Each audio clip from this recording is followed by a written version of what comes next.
Ei, pessoal, tudo bem? Tô passando aqui para resgatar esse canal, é o canal de Bem com Meu Prato, que por tantos anos eu já estive aqui, já mantive trazendo vídeos, ficou um tempinho aí parado e agora eu tô retomando com alguns vídeos mais longos para a gente poder abordar esses temas sobre comportamento alimentar, sobre alimentação, sobre transtorno alimentar, com um pouco mais de profundidade que o Instagram não permite tanto. Então, para quem está chegando agora, eu sou a Natália Petri, eu sou nutricionista, sou especialista em transtorno alimentar, trabalho com abordagens sem dieta, isto é, né, baseadas no comportamento alimentar. E no vídeo de hoje nós vamos responder aqui, nós vamos falar sobre como parar de comer tanto doce. Acho que essa é uma das perguntas campeãs da caixinha de perguntas no Instagram, no meu inbox, que é como parar de comer tanto doce, como conseguir se controlar nesse sentido. Então, para a gente começar, a gente precisa entender o que significa essa. Eu vou usar aqui o termo obsessão, né? O que significa ser obcecado por doce? Então, primeiro de tudo, o que não é?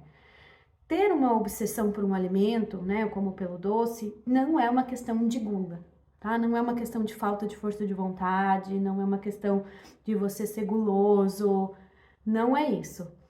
Também, um outro ponto que eu vou aprofundar mais em outro vídeo, mas já vou antecipar aqui, não é um vício, tá? Não é um vício no sentido de ser um vício químico em açúcar, por exemplo. A gente vai aprofundar isso em outro vídeo, que é um tema que aparece bastante também, mas não tem evidência que suporte que exista um vício na molécula que compõe ali o açúcar, que é a glicose, até porque glicose é o nosso combustível básico de vida. Então, assim, na verdade, a gente falar que a gente é viciado em glicose, né, ou a sacarose, que é o açúcar branco, que a sacarose é feita de duas moléculas de glicose, é igual a falar que a gente é viciado em água, né? É uma substância, um componente ali primordial à vida. Então, não é um vício em açúcar que deve ser tratado, por exemplo, com abstinência.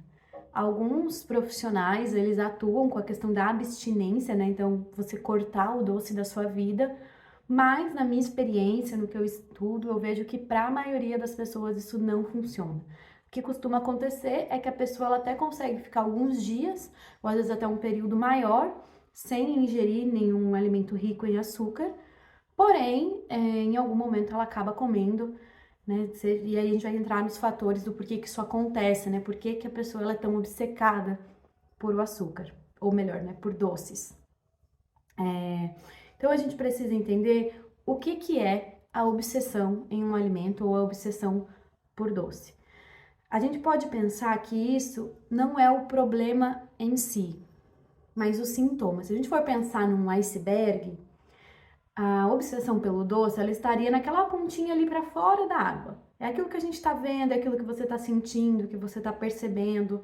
Mas o que explica, né, o que causa essa obsessão por doce é tudo aquilo que está embaixo da água, que a gente não está vendo, que a gente não identificou, que a gente não percebeu. Então, para a gente entender o porquê que está acontecendo esse iceberg, né, aquela obsessão por doce que está ali para fora da água, a gente precisa mergulhar e entender o porquê que existe essa obsessão por doce, né? Como eu falei, não é simplesmente um vício, não é simplesmente gula. Existem causas para essa obsessão pelo doce estar acontecendo. Então, vamos falar hoje sobre as principais causas que eu via no consultório, né, durante os meus 8 anos atuando em consultório, e também que os estudos trazem que as linhas do comportamento alimentar, como o Intuitive Eating, que é a linha que eu me baseio, traz também. Então, a gente pode pensar que principalmente, vou usar aqui uma generalização, tá? Mas principalmente a gente pode pensar em duas grandes causas, que é o que eu via no consultório, para a obsessão pelo doce. Uma delas se trata das questões mais emocionais ligadas ao doce, e a outra delas são questões de fato alimentares. Vamos começar então com as questões emocionais. As questões emocionais, elas tratam da parte do comer emocional. Então, significa ali a questão de você ter desenvolvido um vínculo emocional com o doce. Um vínculo emocional, no caso, disfuncional. Porque se é alguma coisa que acontece de vez em quando, ou por exemplo, né, eu sei que hoje eu tô meio triste, vou comer um bolinho para me alegrar, vou tomar um chocolate quente. Acontece na vida de todo mundo, né, ou com diferentes tipos de alimento. Mas o que acontece para algumas pessoas que têm obsessão por doce é que esse vínculo emocional, ele tá disfuncional. A pessoa usa disso com muita frequência, né? Todo dia, toda hora, essa busca pelo doce para se confortar.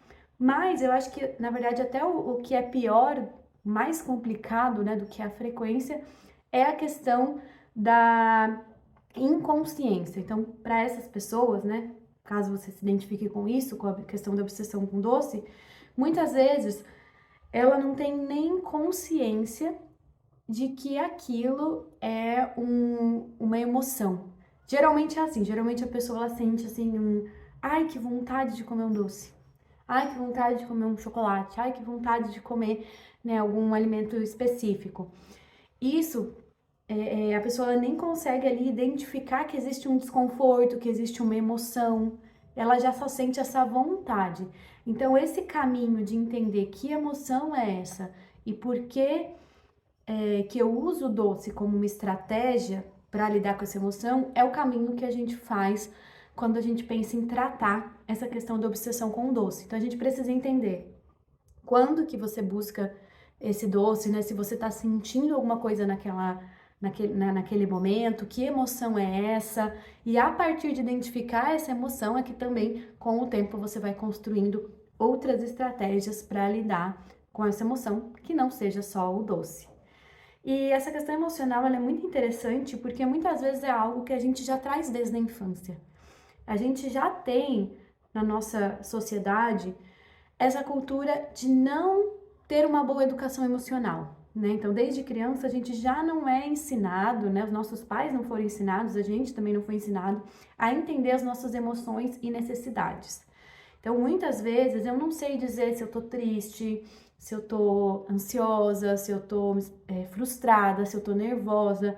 A gente tem uma gama aí de dezenas de emoções que a gente pode sentir e muitas vezes a gente só sabe dizer, na verdade, ou se tá triste, ou se tá feliz, ou se tá ansiosa, né? Eu brincava no consultório que só existem essas três emoções. Ou você tá triste, ou você tá feliz, ou tá ansiosa. Mas existe uma gama enorme, né? Você pode estar se sentindo com medo, você pode estar se sentindo frustrada, você pode estar se sentindo entediada. Uma emoção que é bem constante na vida era bem constante na vida de algumas pacientes e elas não percebiam, né, que elas estavam entediadas ou que elas estavam insatisfeitas com alguma coisa que aconteceu, elas estavam chateadas. Então, entender quais são essas emoções é um primeiro passo para trabalhar esse comer emocional aí ligado com o doce. Dentro das questões emocionais, a gente ainda pode entrar também não com emoções propriamente, mas com outras necessidades. Então, uma outra coisa que acontecia bastante no consultório, mulheres muito cansadas, né? Ou mães, por exemplo, né, que estavam muito cansadas, que ou não podiam dormir ou não conseguiam dormir, e o doce entrava como? Uma forma de energia, né? Uma forma de dar um up aí nessa energia que faltou. Então, às vezes tá cansada, né? Tá precisando era de um descanso. Isso era algo que acontecia bastante no consultório também. E aí, então, esse é uma das grandes causas, né, para obsessão com doce, essa relação emocional.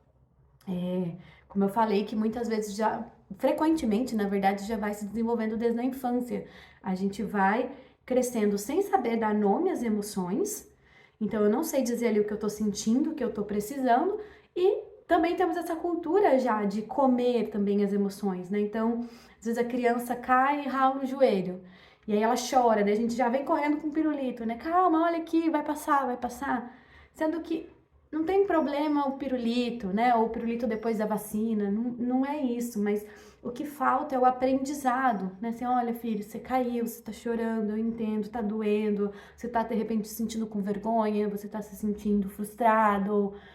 Trazer, né, esses ensinamentos e também trazer outras opções para além do doce, né? Não tem problema o doce também ser uma forma de conforto, mas que outras opções?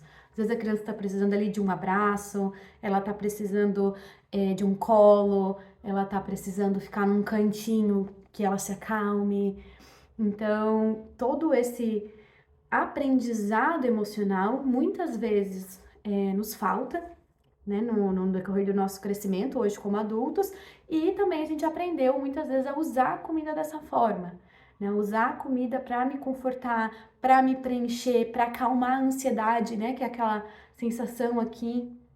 Então, muitas vezes a comida, ela, ou principalmente, né, o doce, ele acaba sendo uma forma de eu lidar com as minhas emoções. Então, não adianta simplesmente, né, veja se você concorda comigo, eu falar assim, não vou comer mais doce, ou eu vou botar outra coisa no lugar, sei lá, uma fruta seca, uma fruta, alguma outra coisa.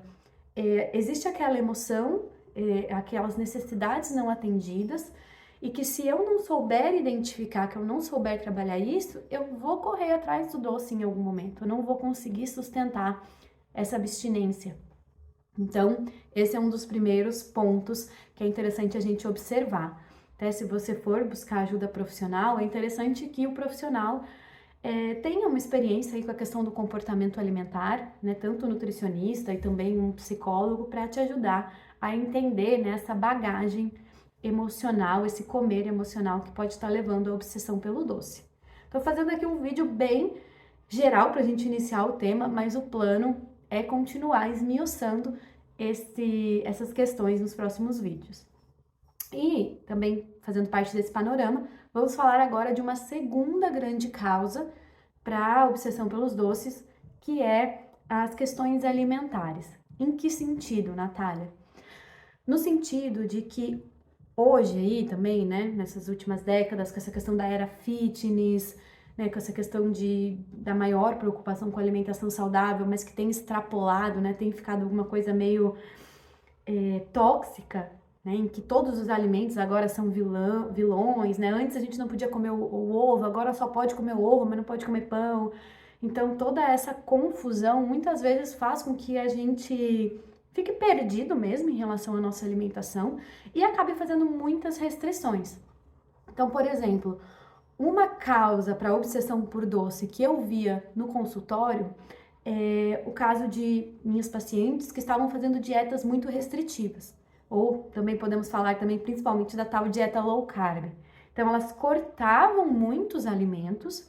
Então, já não, né, de manhã já não comia o pão, ou enfim, nenhuma fonte ali de energia. No almoço cortava o arroz com feijão, muitas vezes que era o que elas gostavam.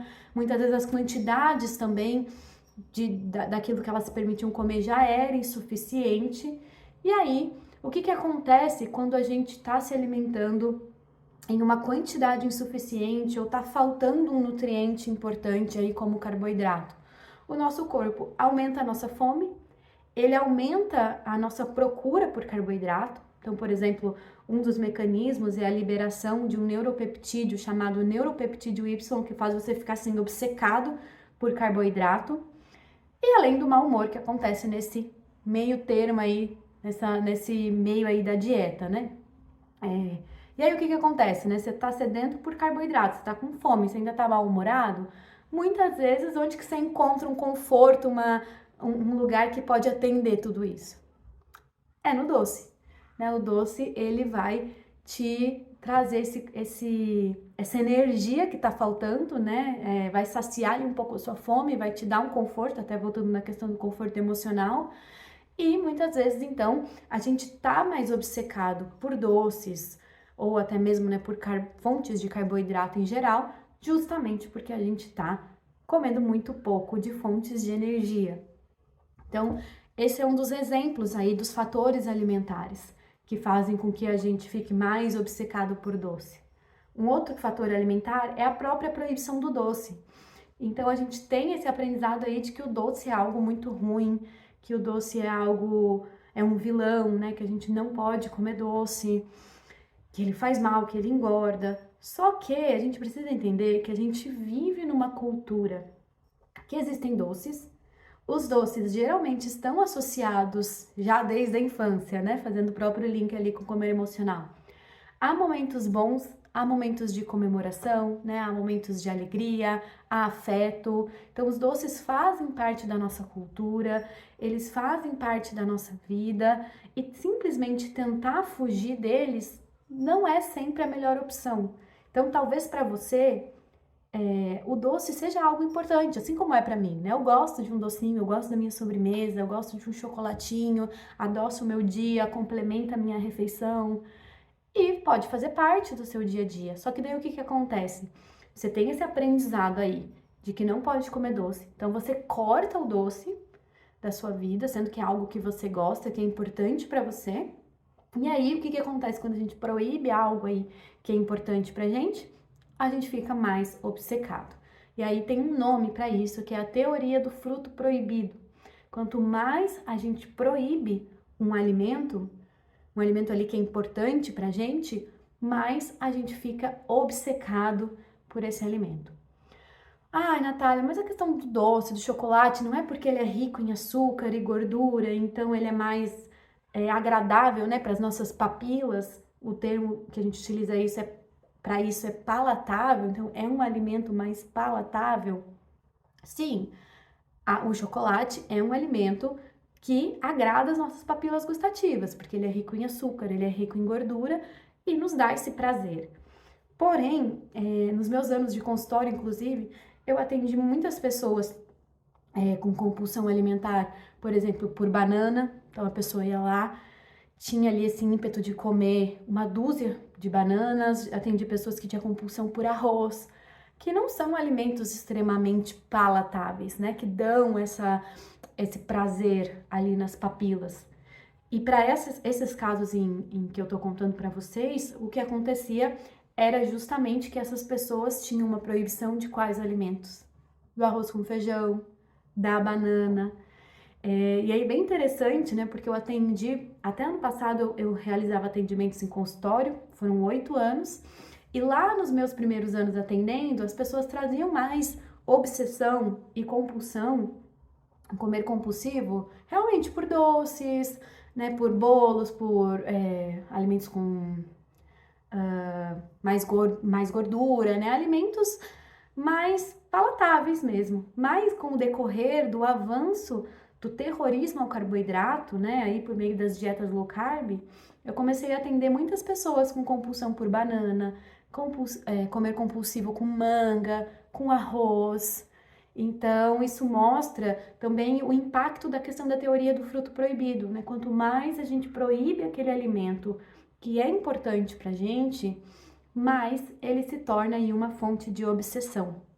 Então, muitas vezes também a sua obsessão com o doce pode estar acontecendo justamente porque o doce é muito vilanizado para você e você tenta fugir dele, tenta não ter por perto, tenta não comer, tenta cortar, e aí quando você se vê com uma barra de chocolate na mão, você acaba comendo essa barra inteira. Então, dei um panorama aqui para vocês, né? Só recapitulando, se a gente for pensar naquele iceberg, temos lá em cima a obsessão por doce, e aí, dentre as causas, usando aqui uma generalização, né? Nós temos as questões mais emocionais e nós temos as questões mais relacionadas aos seus hábitos alimentares. E o que fazer então, né, com esse conhecimento? Como que a gente pode já começar a trabalhar um pouco isso aí na sua casa, né? Talvez você não esteja com um acompanhamento no momento, talvez não seja uma possibilidade, né, ter um acompanhamento, que seria o mais recomendado, né? Você ter um acompanhamento com um nutricionista especialista, um psicólogo, mas eu sei que não é a realidade de todo mundo, então eu quero trazer aqui para você o que você já pode começar a fazer na sua casa em relação à sua obsessão pelo doce, e eu vou trazer então 3 passos. Antes de eu falar dessa estratégia dos 3 passos, primeiro de tudo, um hábito que a gente precisa desenvolver quando a gente está falando aí da questão do nosso comportamento alimentar, né? Se eu quero melhorar, que eu quero mudar alguma coisa na minha alimentação, o primeiro hábito que eu preciso ter é da observação. Então, antes de você interferir de alguma maneira, né? Vou cortar o doce, não vou cortar. Primeiro de tudo, o meu convite é que você observe. Observe o seu consumo de doce aí na última semana. É realmente tanto assim? é realmente um exagero? É realmente algo muito, muito exagerado? Porque, por exemplo, você comer, sei lá, não precisa ser um quadradinho de chocolate por dia, tá, gente? Assim, quem inventou essa regra de um quadradinho devia ser numa época que as barras de chocolate eram muito maiores, né? Porque hoje um quadradinho não é nada. Mas vamos supor que você coma aí 2 fileiras do chocolate todos os dias. Ou vamos supor que você coma todos os dias uma sobremesa no almoço e uma sobremesa na janta. Isso não necessariamente reflete um exagero, tá? Então, primeiro ponto é esse, acho que a gente pode entender que o doce pode fazer parte da nossa vida. Ele pode estar dentro aí de uma alimentação variada, né? Ele pode aparecer no seu dia a dia. Isso não significa necessariamente um exagero. O que é uma obsessão por doce, né? Um exagero também no doce. É você estar constantemente pensando em doce. Você tá todo momento do seu dia você está pensando se você vai comer ou pensando em como evitar comer. E aí, quando você come, você acaba exagerando, no sentido de comer 1, 2 barras de chocolate, né? No sentido que quando você vai numa festa de aniversário, você come até passar mal, o tanto de brigadeiro, né? Você resolve fazer uma panela de brigadeiro em casa, você come a panela inteira. Então, isso vão refletir mais esses momentos de exagero. Então, primeiro de tudo, é sempre importante a gente observar. Né? Às vezes a gente só tem essa sensação assim de, ai, a minha alimentação tá ruim, a partir de amanhã eu não vou comer mais doce. Não, calma, tá ruim como? Vamos entender o que tá ruim? De repente, essas últimas semanas você não comeu nenhuma fruta, a fruta não apareceu, nessa última semana você exagerou realmente de algum alimento. Enfim, sempre no processo da gente trabalhar um hábito, primeira etapa vai ser a observação, tá certo? Então, a partir dessa observação, eu vou contar para vocês uma estratégia que eu usava no consultório, uso na minha vida e você pode usar não só na alimentação, mas em qualquer hábito que aconteça aí na sua vida, que é uma estratégia que eu chamo de estratégia 3A. Como é que ela é? Elas são 3 passos. O primeiro é acolhimento, o segundo, avaliação e o terceiro, ação. Como que você vai implementar isso? Sempre que acontecer algum episódio de você, por exemplo, comer um exagero de doce, ontem à noite, nossa, não sei, me deu uma coisa e eu comi uma barra inteira de chocolate. Ou, né, eu tava em tal lugar e acabei perdendo a mão e comi, enfim, uma quantidade muito grande. Sempre que acontecer algum episódio, e aí eu vou falar que nem é só da questão da obsessão por doce, né, mas algum episódio na sua alimentação que você acha, que você sente que não foi legal, né, que você se sentiu mal fisicamente também, se sentiu angustiada com aquilo. Então, por exemplo, quando você teve ali um episódio de exagerar no doce, a gente vai utilizar essa estratégia. Então, o primeiro passo é o se acolher, né? O primeiro A, o acolhimento. Se acolher no sentido de entender, sempre se lembrar, porque a gente precisa lembrar disso, porque a mídia sempre nos fala o contrário. Mas lembrar que você não é descontrolada, que você não é uma pessoa gulosa, que você não é uma pessoa sem força de vontade. Então, primeiro de tudo, respira e se acolhe. Esse é o primeiro passo. Aí, a gente vai entrar então no segundo A, que é a avaliação, que é buscar entender. Ao invés de você se culpar, vamos pegar essa culpa, guarda ela lá no canto, põe ela lá pro lado e traz a questão do aprendizado, da avaliação, que é o que aconteceu? Por que eu tive esse episódio aí de comer tanto doce? Aí a gente vai pegar os fatores que a gente falou antes no vídeo, né? O primeiro, os fatores emocionais. Algumas perguntas para você. O que eu tava sentindo quando eu fui buscar esse doce? Tava me sentindo triste? Aconteceu alguma coisa durante o meu dia? Aconteceu alguma coisa no meu trabalho? Alguém me falou alguma coisa? Eu lembrei de alguma coisa? Eu tô preocupada com alguma coisa? Como você tá se sentindo? Você tá se sentindo frustrada? Você tá se sentindo ansiosa? Você tá se sentindo com raiva? Você tá se sentindo culpada por alguma coisa, que esse é um ponto aí bem importante para as mulheres, né, para as mães também. Você tá se sentindo culpada por alguma coisa que aconteceu? O que que é que você estava sentindo? Pegando os fatores alimentares, a gente pode também olhar como que foi o meu dia até então, né, até esse episódio. Eu me alimentei bem, tive refeições que me saciaram, né, refeições completas, não só refeições minúsculas, né, refeições de dieta. Eu comi refeições coloridas que me saciaram. Eu pulei alguma refeição, né, eu fiz algum jejum. Eu tava com fome nesse momento que eu fui buscar o doce. Será que eu não tava com fome? Eu me alimentei mal durante o dia. Então, esses são fatores alimentares que a gente pode observar, né? Como que foram as minhas refeições antes, nos dias anteriores também. Eu venho me privando de algum alimento, eu venho me privando muito desse doce. Como que foi esse antes? Entrando em outras necessidades físicas também, que eu falei antes, né? Eu tô muito cansada. Como foi meu sono? Eu dormi bem? Né? Eu tive um bom descanso? Ou eu não tô dormindo bem? Eu tô muito cansada aí da minha rotina de trabalho, da minha rotina com filhos. E eu vou falar bem desse ponto de novo, de mães, porque eu atendi muitas mães, e eu também tenho uma filha e também já vivi o mesmo, que às vezes a gente não pode dormir, né, por conta aí de ter um bebê recém-nascido, às vezes, né, ou uma questão ali que você não pode descansar, ou não consegue, não tem um apoio para descansar propriamente. E aí você acaba buscando energia, né? Você precisa dessa energia. Então a gente acaba tomando muito café, buscando muito doce. Então, como eu falei, do ponto do acolhimento, né? Não é culpa sua, não é uma questão de descontrole. É a estratégia ali, a ferramenta que você teve. Então, vamos fazer essa avaliação, né? Será que eu tô precisando repousar? Tô precisando de uma ajuda? Dentro, claro, né, do possível. Então, esse é o segundo ponto da avaliação. E o terceiro A é a ação.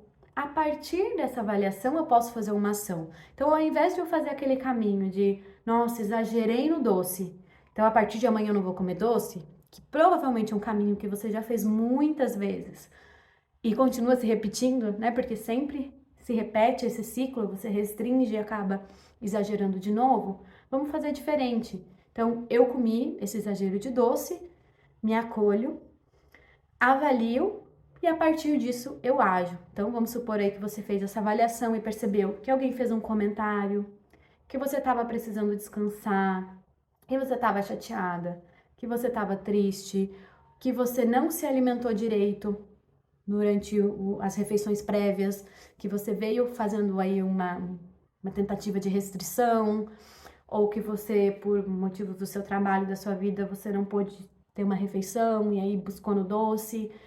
O que aconteceu antes? Então, a partir dessa avaliação, você age. Então, supondo aí que você perceba que esse doce aconteceu, vou dar um exemplo aqui. Porque você chegou do trabalho, você teve um dia estressante, você recebeu um comentário de alguém que te deixou muito chateada. Então, a partir de você fazer essa avaliação, você pode pensar uma ação. Mesmo já aconteceu de ter comido, tá, gente? Isso aqui é um exercício mesmo até para fazer depois que já aconteceu o exagero do doce. É porque a gente vai aprendendo com a situação e no futuro a gente vai conseguindo agir de outra forma. Então, agora que você avaliou que é esse comentário, que você não ficou legal, então você teve um aprendizado sobre você mesma.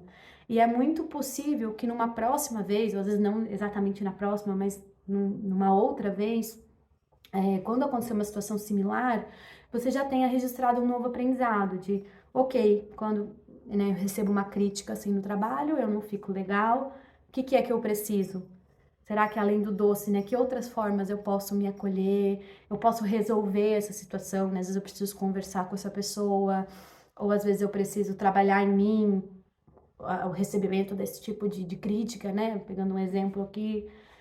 Então, fica esse exemplo que ele é muito útil para a gente ir trabalhando pouco a pouco o nosso comportamento alimentar. Porque é isso, gente, não trabalhar o seu comportamento alimentar, resolver a sua obsessão por doce, não é algo que você decide hoje e começa amanhã. É um processo com altos e baixos. Então, a cada episódio que você tem de exagero ali com doce, você tem a oportunidade, pensa assim comigo, tá, gente? É uma oportunidade de você aprender alguma coisa. Ao invés de você se culpar, se criticar, se querer se punir muitas vezes, busca aprender com aquele episódio. Inclusive, eu vou até dar um exemplo para vocês, meu, né? Eu já tive transtorno alimentar, já vivi muito essa questão da obsessão com doce. Foi um ponto aí de muito sofrimento na minha vida, há uma década atrás. E hoje eu tenho uma relação ótima com o doce. Eu como todos os dias, na minha sobremesa, gosto de né, comer um bolinho, enfim, o doce faz parte da minha vida. Só que eu percebi que alguns meses atrás eu tava exagerando. E eu já percebo, né, eu já conheço sobre mim mesma que o brigadeiro é um alimento conforto. É um alimento que faz parte da minha vida desde a infância. Minha avó fazia para mim, depois a minha mãe fazia para mim, né, aquele ritual do brigadeiro de panela. Eu fazia com as minhas amigas da faculdade. Então, sempre que eu tava chateada, eu ia para esse ritual de preparar o brigadeiro e tudo mais. Desde que eu mudei aqui para a Alemanha, eu acabei não fazendo mais tanto, apesar de eu conseguir encontrar aqui o leite condensado, mas eu acabei não, por alguma maneira, eu substituí o meu conforto pela Nutella, né? Eu acho que também pelo fato da Nutella aqui ser muito acessível, né? Que era uma coisa que eu não costumava comprar tanto no Brasil. Eu comecei a ter Nutella na minha casa, uma coisa que eu gosto. Só que eu percebi que um mês atrás, um mês não, uns 2, 3 meses atrás, eu tava exagerando. Todos os dias, ou muitos dias depois que a minha filha ia dormir, queria ficar sozinha com meu pote de Nutella. Queria dar umas colheradas lá e ter aquele momento de conforto. E ok, primeiro eu comecei a observar, porque eu percebi que aquilo tava ficando estranho. Por que todo dia eu tô precisando comer tanto essa Nutella? Assim, tem alguma coisa acontecendo. Não, tá extrapolando a normalidade do doce, né? Uma coisa seria dar, às vezes, uma colherada ou comer um pão com Nutella, alguma coisa assim. Mas não, era todo dia eu querer sentar e dar umas boas colheradas. E percebi que aquilo estava exagerando. Então, claro, meu primeiro pensamento da nossa sociedade é de me culpar, né? De falar, meu Deus, eu tô exagerando, o que tá acontecendo? Daí já vem todos aqueles pensamentos, né? De sou descontrolada e tudo mais. Mas aí respirei fundo e busquei a estratégia. Assim, não, alguma coisa tá acontecendo, né? Porque eu não tô, não tá normal. Esse comer de Nutella extrapola o prazer, porque às vezes chegava a ser tão doce que não era mais prazeroso, sabe? Eu não me sentia bem fisicamente, às vezes eu exagerava bastante na quantidade. Tava assim, era aquela sensação ruim na garganta mesmo. Eu pensei, não, isso aqui tá extrapolando o comer por prazer, né? Alguma coisa tá acontecendo. Então eu comecei a me observar o que eu tava sentindo. E aí o que eu fui percebendo é que eu não tava num momento legal. Eu faço acompanhamento até hoje, né, com a questão da psiquiatria, da terapia, por conta de um outro processo, que não é o transtorno alimentar, mas é um processo de, tipo, uma depressão que eu tenho, não é tema para esse vídeo. Então eu tinha um acompanhamento. Aí eu comecei a me observar e conversar com ela sobre como eu tava me sentindo, e eu fui percebendo que eu não tava legal, né? Eu tava me sentindo muito. Ainda até faltam palavras, né? Mas eu tava me sentindo muito sobrecarregada com todo o processo de adaptação aqui, né? Da minha filha começando na escola, de eu sentir, me obrigar que eu tinha que voltar a trabalhar, né? Que eu tinha que fazer alguma coisa. Eu tava me sentindo muito culpada porque eu sentia que eu não estava sendo uma boa profissional e também não estava sendo uma boa mãe porque estava sendo difícil a adaptação dela na escola ali no começo.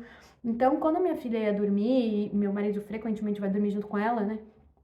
Muitas vezes porque ele acorda muito cedo, eu ficava sozinha, era o meu momento com a Nutella, né? E eu fui percebendo então que era um conforto, e aí eu fui percebendo o que significava Nutella, porque não era só um conforto, era um conforto, mas também era uma punição, porque eu não estava me sentindo uma boa mãe ali naquele momento, principalmente, né? Tinha questão profissional, mas era principalmente também com a maternidade. Então, eu tava ali num momento muito de me sentir mal, de querer me punir, e só então me observando, me avaliando, que eu fui começar a me observar assim, por que eu tô me tratando assim? Por que eu tô comendo essa Nutella dessa maneira? E conforme eu tive esse entendimento de que eu estava me punindo, de que eu estava me entendendo como uma má mãe, como uma profissional ruim, que eu tive então a oportunidade de aprender e falar, não, calma aí, né? Eu não tô sendo uma má mãe. Claro que eu estava tendo o apoio da psicóloga, né? Isso ajuda muito, mas me entender ali dentro das minhas possibilidades, né, como um ser humano, dentro de um processo de adaptação, me fez me acolher e ver que eu não queria mais, não queria mais fazer aquilo, né? Quando eu me entendi e me acolhi e fiz as pazes com o meu eu daquele momento, eu não comi mais a Nutella depois daquele jeito. Aqui é só um exemplo que foi bem recente na minha vida, então até para mostrar que nós temos os nossos altos e baixos e a gente pode utilizar isso como um aprendizado. E para finalizar aqui esse nosso vídeo também sobre o porquê, né, da obsessão por doce, os porquês que podem estar por trás da obsessão por doce. Então fica novamente a recapitulação aí da estratégia 3A, né, da gente se acolher, tentar se avaliar, buscar entender o que está acontecendo e a partir daí você poder tomar uma ação. Né? Sem uma avaliação, a ação que a gente toma pode ser, enfim, qualquer ação, né? Geralmente vai ser de cortar o doce, mas às vezes você precisa se avaliar. Às vezes você pode perceber que você está pulando muitas refeições, que você está cortando muitos alimentos, que você está comendo algum tipo de emoção, né? Que você chega estressado do trabalho e busca esse doce, ou você vai buscar esse doce sempre que você se sente incapaz em alguma coisa frente ao seu trabalho, frente à sua vida. Então, buscar avaliar, sei que não é um processo fácil, mas vale muito a pena, é um processo muito mais certeiro, porque daí a partir daí você vai pouco a pouco criando ações mais certeiras.